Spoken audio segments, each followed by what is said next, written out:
आए राम, जो 3 सवाल बनते हैं तो रामायण में थोड़ी देर देखें। वैसे क्षमा करें, रामायण की हर चौपाई पे शंका है, क्योंकि एक एक चौपाई के एक नहीं कई एक अर्थ भी निकलते, क्योंकि ये रामायण एक विद्वान ने नहीं लिखी है, कई अनेकों विद्वानों ने लिखी है। तुलसीकृत रामायण, वाल्मीकि रामायण, जगदीश रामायण, राधेश्याम रामायण, आनंद रामायण, आदर्श रामायण, बहुत सी रामायण है। उन सब में से हम आपको बताएं थोड़ा थोड़ा किस तरह से भगवान श्री राम का अवतार हुआ, कब आए राम, कैसे आए राम और क्यों आए राम। 3 सवाल।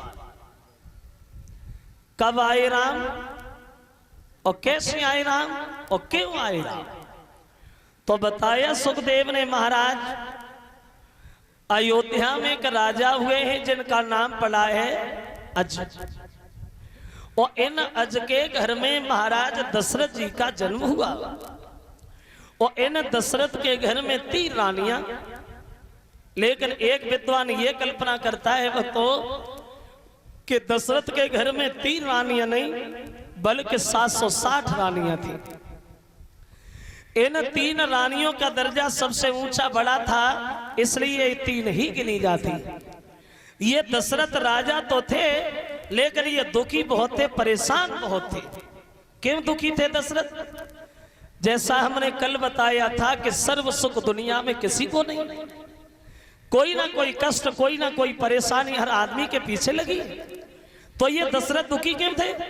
बोले दशरथ दुखी इसलिए थे कि दशरथ के घर में कोई पुत्र पैदा नहीं हुआ।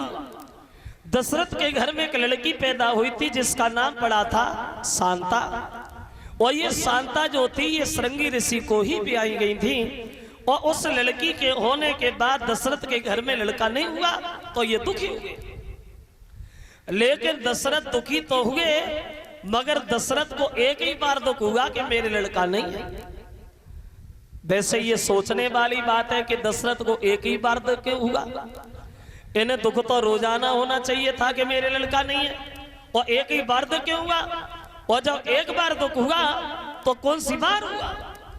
तो तुलसीदास ये कहते रामचरितमानस में कि न दशरथ को एक ही बार दुख हुआ। कब? तब तब प्रभु धरे विविधि शरीरा, और हरे कृपा निधि सज्जन पीरा। क्यों आए राम? तो तुलसीदास जी ने बताया, जब जब पृथ्वी पे पापों का भार होता है, जब जब दीन दुखियों का तिरस्कार होता है, जब जब घोर अत्याचार होता है, बोले तब तब भगवान का अवतार होता है। क्यों आए राम?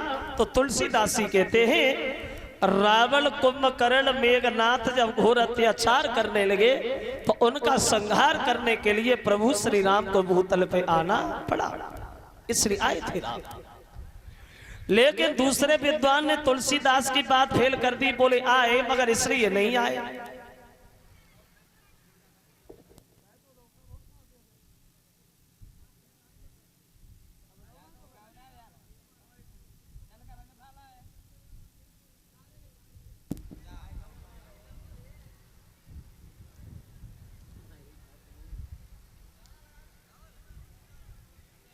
दूसरा विद्वान कहता है कि ब्रह्मा जी के जो पुत्र हुए थे स्वाभिमनु,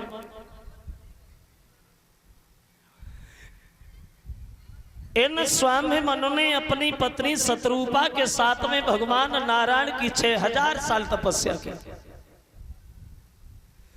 तो भगवान इनसे प्रसन्न हुए, बोले तुम हमसे वरदान मांगो।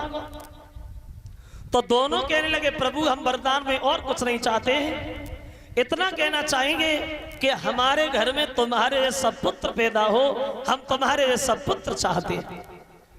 तो भगवान बोले भैया हम अपने जैसा कान ढूंढने जाएं, इंतजार करो, जब युग त्रेता में दशरथ और कौशल्या बनोगे तब हम तुम्हारे पुत्र राम बन के आएंगे, इसलिए आए थे राम।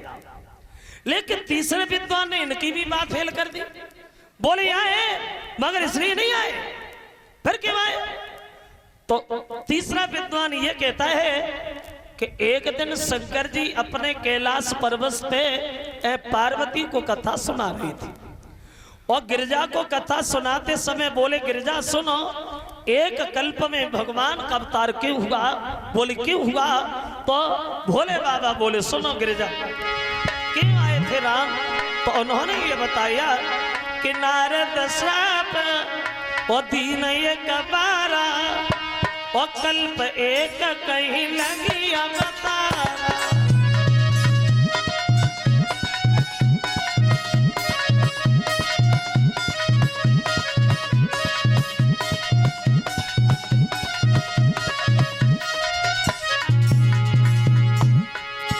क्यों आए थे राम? तो बोले नारद श्राप और दीन एक बारा और कल्प एक कहीं लगी अवतारा, कल्प एक कहीं।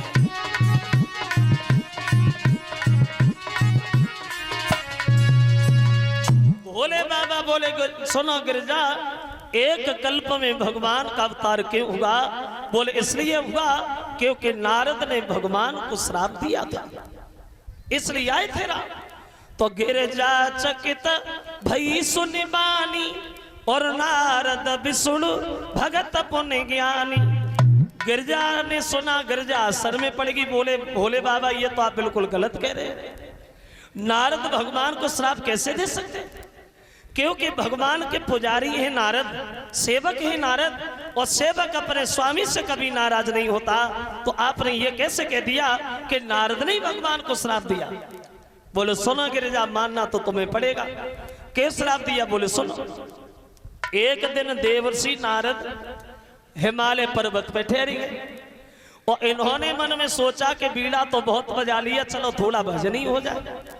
अब नारद हिमालय पर्वत पे तपस्या करने के लिए ठहरे गए और इन नारद ने भगवान की इतनी कठिन तपस्या की जो इनकी तपस्या को देख करके देवताओं का राजा इंद्र भी घबरा गया। और देखो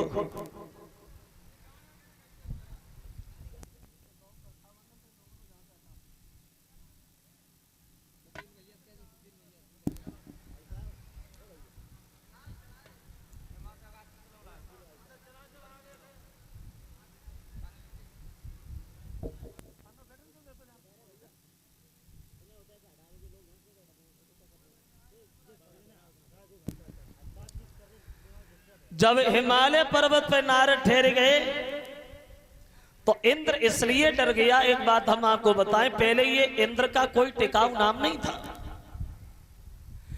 इंद्र नाम की पहले एक पदवी हुआ करती थी, पदवी जैसे आजकल पद होता है प्रधान, प्रधानमंत्री, एमएलए, एमपी, मुख्यमंत्री, ऐसे पहले पद होता था। पहले ये वोट नहीं पढ़ते थे जैसे आजकल वोट पढ़ते। पहले जो तपस्या में सफल हो जाता था वही देवताओं का राजा इंद्र बन जाता था। पहले ये वोट नहीं पढ़ते थे जैसे आजकल वोट पढ़ते। और जब कुर्सी की याद से खींचा तानी नहीं रही है, बहुत दिन पहले से रही। जब कुर्सी जितनी बैठे हुए में ना टूट रही होती, जब खींचा ताने में टूट रही है। वो अपनी तरफ खींच रहा, वो अपनी तरफ खींच रहा, कैसे निकले सीट निकले। वैसे क्षमा करें, इतनी भीड़ में कोई राजनीति से जुड़े हुए लोग बैठे हो, बुराई नहीं कर रहे हैं, बात आ गई इसलिए कह रहे हैं। और फिर हम बुराई किसी की करते नहीं हो, सब लोग एक ही जैसे नहीं होते। वैसे आपने देखा होगा, मैं तो देखता रहता हूँ, आपने कभी अंदाज किया हो वैसे ये लोग कभी गांव में घूमने को ना आए और जब वोट पड़ने को न मरवाए, फिर देखो गली गली छाने मार। नेतन की मीठी बात और जे वोट मांगे जोरे हाथ और पीछे से जे मारे लात, कैसी राजनीति है। जे दबे को दबात जात और उठे को उठात जात और भूल गए बतात मात, कैसी ये कुरीति है। और कहते हैं हजार बात और पूरी हो न एक बात और भाषण में न खावे मात, कैसी ये प्रतीति है। वैसे सुने होंगे भाषण आपने आज के राजाओं के, और आज के राजाओं ने सबने एक ही बात सीख ली है, कोई भी सही माइक पे खड़े हो करके अपने मुंह से अपनी बड़ाई करना, उसके अलावा कोई कुछ जानता ही नहीं।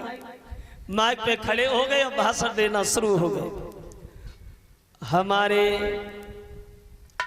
इस प्रांगण में बैठे हुए सभी किसान व सभी मजदूर भाई, आज हम आप लोगों को देख करके आपका हार्दिक बंधन अभिनंदन कर रहे हैं। जय रटे रटे